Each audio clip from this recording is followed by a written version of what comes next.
Kisah unik datang dari Miami, Amerika Serikat. Seorang laki-laki terlihat memakan kertas yang diduga menjadi barang bukti yang berisi keterangan penting di tengah-tengah persidangan. Uniknya, pria ini bukanlah seorang penjahat. Richard Marston adalah mantan anggota kepolisian Miami yang kini menjabat sebagai Director of Miami-Dade Crime Stoppers, sebuah organisasi komunitas lokal yang berusaha membantu penegak hukum dalam memberantas kejahatan di wilayah Miami dengan menerima informasi dari warga dan menjamin kerahasiaan identitas mereka. Saat hakim memintanya memberikan data informasi yang dimilikinya atas nama profesionalitas dan melindungi narasumbernya, Marston memutuskan untuk menelan semua kertas-kertas yang berisi data narasumbernya.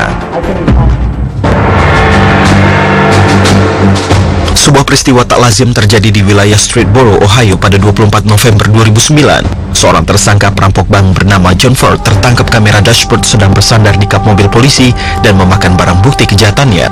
Menurut laporan dailymail.co.uk, para polisi yang menangkapnya mengaku tidak melihat Ford menyelipkan catatan karena mereka sibuk mencari senjata. Saat menangkap Ford, polisi menemukan pistol kaliber 38 dan setumpuk uang tunai di tempat duduk penumpang mobil Ford. Dari kamera CCTV terlihat bahwa Ford berusaha memakan selembar kertas catatan saat polisi sibuk memasangkan borgol ke tangannya. Catatan tersebut diduga menjadi salah satu bukti dari peristiwa perampokan bank yang terjadi beberapa waktu sebelumnya. Ford yang berusia 35 tahun juga diduga ikut terlibat dalam serangkaian perampokan di daerah lainnya. Davis Smith yang berasal dari Brevard Country ditangkap oleh petugas keamanan setempat karena mengemudi di jalur yang berlawanan dan terlibat dalam insiden kecelakaan setempat. Dilansir dari clickorlando.com, saat petugas menggeledah mobilnya, terlihat dari video CCTV dari mobil petugas, Davis berhasil melepaskan diri dari borgol petugas. Tak hanya itu, Davis juga berusaha memakan barang bukti berupa marijuana yang masih tersimpan di dalam tasnya. Saat menyadari peristiwa tersebut, petugas selalu menginterogasi Davis, namun ia menyangkal semua tuduhan tersebut. Davis tak lagi mampu berkutik saat petugas menyatakan segala tindakannya terekam dalam kamera di mobil tersebut, dan sisa-sisa barang bukti marijuana yang ia makan masih berserakan di dalam mobilnya dan bahkan di sekitar mulutnya.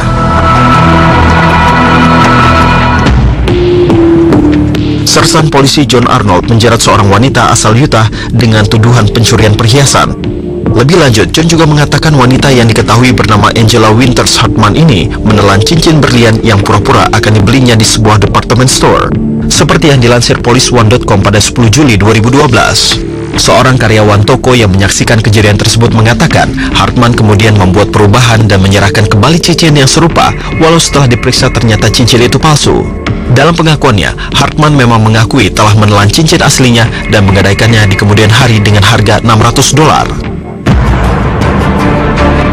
Setelah mencuri uang sebesar $100 dari tas wanita di Bandara Internasional Dubai, petugas keamanan bandara mencoba untuk menelannya dengan air. Seorang pilot Amerika yang juga suami dari wanita tersebut mengaku melihat tersangka mengambil uang istrinya, kemudian menyembunyikannya di saku. Seperti yang dilansir govnews.com pada tanggal 19 Maret 2013. Ketika polisi menggeledahnya, mereka menemukan uang kertas keriput dan telah terkena air liur. Namun terdakwa yang berasal dari Bangladesh itu membantah kesaksian sang pilot. Pemirsa, Allah Subhanahu wa Ta'ala telah mewajibkan setiap manusia, terutama para hambanya yang beriman, berusaha dan berjalan kemanapun di muka buminya untuk mengais rezeki yang halal. Allah Subhanahu wa Ta'ala berfirman, apabila sholat telah dilaksanakan, maka bertebaranlah kamu di bumi. Carilah karunia Allah dan ingatlah Allah banyak-banyak agar kamu beruntung. Al-Quran Surat Al-Jumu'ah ayat 10. Namun tak dapat dipungkiri, terkadang manusia berada dalam situasi sulit yang membuat seakan melakukan tindakan kejahatan adalah solusi yang paling mudah untuk dilakukan. Dan yang paling mencengangkan, tindakan kejahatan yang dilakukan terkadang adalah suatu perbuatan yang tidak lazim. Hal tersebut dilakukan demi terhindar dari tanggung jawab perbuatan kejahatan yang dilakukan. Pemirsa Mozaik Islam, meski Allah Subhanahu wa Ta'ala telah menyuruh manusia, terutama para hambanya, untuk memilih jalan kebaikan untuk berusaha, namun Allah juga memberikan pilihan dengan menunjukkan dua jalan, yaitu jalan kebaikan dan jalan keburukan. Sebagaimana firman Allah Subhanahu wa Ta'ala, dan kami telah menunjukkan kepadanya dua jalan, kebajikan dan kejahatan. Al-Quran Surat Al-Balad ayat 10. Namun jika para hamba Allah yang beriman berusaha dengan memilih jalan kejahatan demi mengejar dunia, maka tentunya keburukanlah yang akan menimpa pada dirinya kelak. Dan tahukah Anda, Rasulullah SAW telah memberikan peringatan akan terjadinya masa di mana umatnya berlomba-lomba mendapatkan kemegahan di dunia. Rasulullah SAW bersabda, Demi Allah, bukanlah kemiskinan yang aku takutkan akan merusak agama kalian.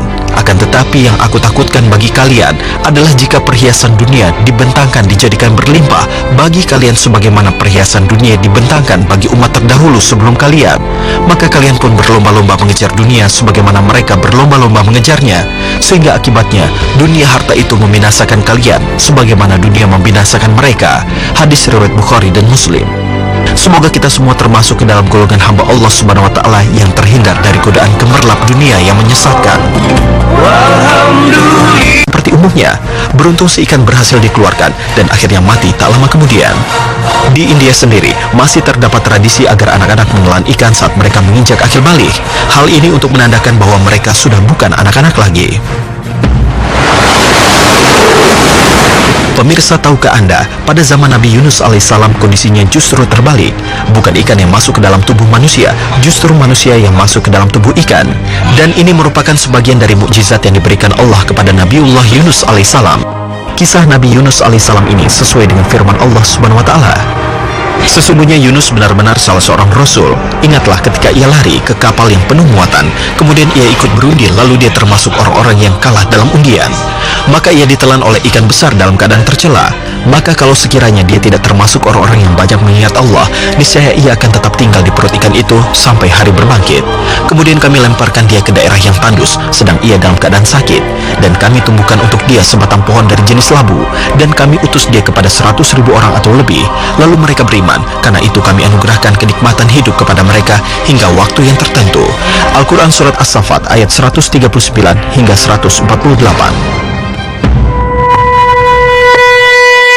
Peristiwa hewan yang bersarang di dalam tubuh manusia lainnya pernah terjadi juga di Tiongkok. Kejadian yang satu ini cukup mencengangkan dan sekaligus bikin merinding. Bagaimana tidak, seekor hewan laba-laba ditemukan bersarang di telinga manusia. Dikutip dari dailymail.co.uk, pada bulan Agustus 2012 lalu, seorang perempuan parubaya bernama Li mendatangi divisi THT di Rumah Sakit Changsha, Tiongkok. Ia menceritakan keluhannya pada seorang dokter mengenai telinganya yang selalu terasa gatal.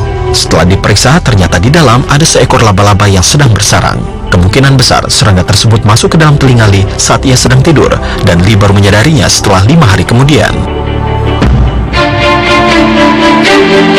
Pemirsa, kisah tentang seekor laba-laba tentu mengingatkan kita pada kisah zaman perjuangan Rasulullah, di mana Rasulullah SAW pernah diselamatkan oleh laba-laba saat dikejar kaum Quraisy di atas Gua Sur atas izin Allah Ta'ala.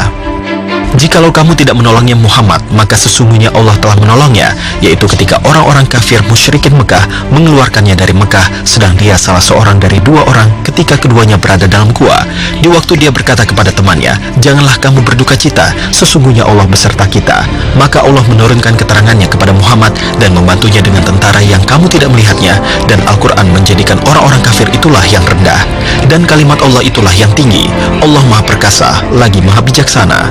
Al-Quran Surat At-Taubat ayat 40.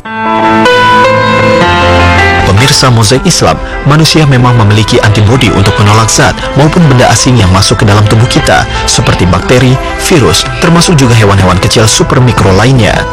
Namun banyak peristiwa tak terduga yang terjadi di sekitar kita yang membuat kita tidak menyadari adanya benda asing yang akhirnya masuk dan hidup di dalam tubuh kita. Bahkan dalam beberapa kasus bisa sangat membahayakan tubuh. Sepatutnya lah kita selalu berhati-hati dan menjaga dengan baik tubuh yang sempurna yang telah Allah Subhanahu wa Ta'ala berikan. Rasulullah SAW bersabda, "Sungguh badanmu memiliki hak atas dirimu." Hadis riwayat Muslim. Did we really turn that blind? We don't see that we keep